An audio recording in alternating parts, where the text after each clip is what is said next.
Welcome to week 4 of Business Analytics. Okay, you're making good progress through the course. We're about a third of the way through, and please, if you've got any questions or you need help with anything, just ask.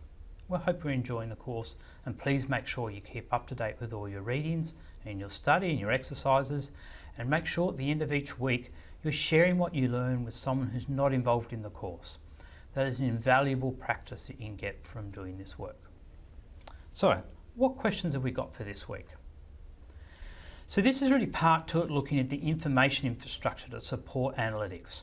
So part 1 was really setting the scene and looking at conventional approaches relating to analytics and what you would need to build in the back end, so to speak. However, the world is changing and the use of data in organisation and organisations are changing themselves. And so this week is really focused on emergent architectures for BI systems. And some of these aren't that emergent. In some organisations, they exist already. So our first question is, how can IT systems become more data-centric? Now you think, well, aren't they data-centric at the moment? Well, IT systems, and we're really focusing on operational systems here, are largely have an operational or a current focus. And so, but what's important is if you think about, say, a hospital admission, or once again, you enroll as a student, there's not always a need for them to capture data that changes over time because that's not required for an operational process. However, if we can start to do that, capture data that changes over time, make use of things like effective dating, and capture data for the process as well as about the process.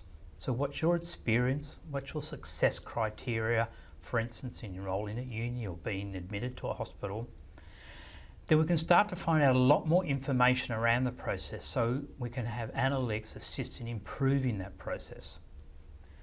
And we make use of all the touch points. So if you think about a citizen in this country, or you as a student, or you as a patient in a hospital, or you as a car buyer, you will touch many different systems and have dealings with many different parts of an organisation. So how can we get a better view of your experience through all of those through data? Because in the end, systems will change, and they are changing rapidly, particularly cloud-based systems. Functionality is evolving and revolving every 3 or 4 months. However, the data needed to support decision making won't change significantly. It will certainly get richer and more broader, but by a focus on decisions, you'll find that you'll be able to withstand some of the constant changes in systems. So, to sum up this question, whenever IT systems have been rolling out, you want to consider about how the data can be used for other purposes as well. This is another reason for you as an analytics professional to stay in close contact and work closely with your IT professionals. So, what are some next question for this week? What are new expectations from the business for their analytics environment? So, as organisations become more data enhanced and data enriched, there really is an expectation from management, and sometimes that's driven by what's happening with their competitors, for decision makers in their organisation to have access to more data to make better decisions. Now, one way this often happens is things like call centres. But even front staff counter and people out on the road need access to more and more information.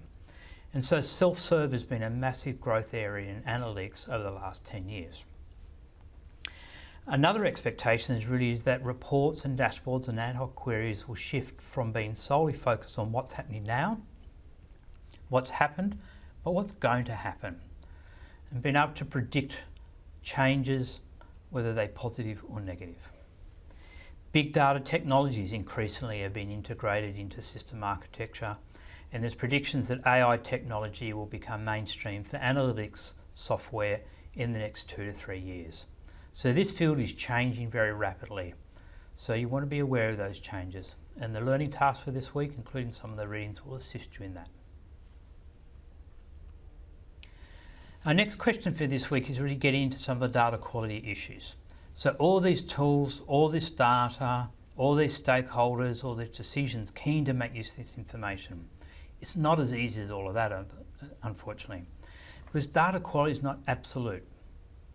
If you think of the coastline of South Australia, we can look at a map of metropolitan Adelaide and it seems pretty straightforward. Yep, there's the line on the page. The blue is the ocean and the non-blue colour, or brown, is the land.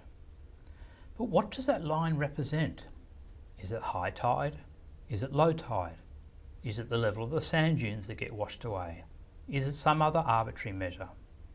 So this is just a bit of an indication of data quality is not an absolute. It very much comes from the perspective of how the data is going to be used. So commencing student, you might have multiple definitions. So important in this space is that the people who are using the data and relying on it, particularly for compliance and regulation, there's definitions in agreement and they are known, and there's agreement around how the data is to be used and not to be used. So this is where the field of metadata and the capabilities around that and governance come into play. What's really important in that is that knowing that data quality is not absolute, the quality of the data for the context in which it's going to be used is at least known. So I've had some people who we've delivered a report for who previously had very little data. And I said, well, my team have only been able to deliver 70% quality. And they said, that's about 60% better than what I had before. And so whoever's using the information needs to be aware of how the data is collected, how it's used. Now this becomes even more integral when you've got external data that you've sourced, possibly from suppliers or from big data itself. And that really is our dependency on external sources of data. All these things should be looked at with a close eye. Our final question and focus for this week is how master data can be used. So I've mentioned already metadata and data governance. There's other aspects of data quality like data profiling. But a key tool to assist in the area of data quality and do other things in the area of analytics is master data. So master data is a single point of reference. For instance, in a university, it may be a single list of all the students that are currently enrolled in courses. It may be a list of countries. It may be a list of product codes. And really, for an organisation that's mature in its use of data and decision making, they will have master data initiatives set up. And an initiative involves not just the tools and technologies and the procedures around how data will be created and edited, maintained, but the governance around that. Because there can be a tendency with people using their own codes to be able to meet a local need.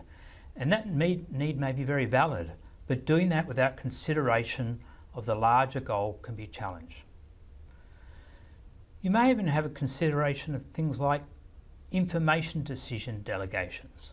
For those of you aware of formal governance and risk structures where you have financial delegations or HR delegations, consider whether your organisation make use of things like information delegations. The ability and processes for a manager or a senior manager to make changes to definitions or introduce new codes without weighing up the impact and the benefit of actually doing so. So master data set up and usually wild and actively managed can support unique identification and save you a lot of time, trust me. It also provides a connecting point between disparate systems. Everyone who has a smartphone would be aware of the GPS capabilities and the location services that are available on that phone. That is all dependent on a unique grid called the Global Positioning System, GPS, and an agreed standard around that long. That allows lots of information relating to different applications and data from those applications to be joined together. So that's just one simple example. And so if you can imagine a list of product codes that is shared between you and your suppliers, there's going to be some real benefits to that. Not only for making life a bit easier, improving data quality, but also allows you to be able to build up 360-degree views of product purchasing and other information. So there's your questions for week 4. I hope you enjoy it. See you in week 5.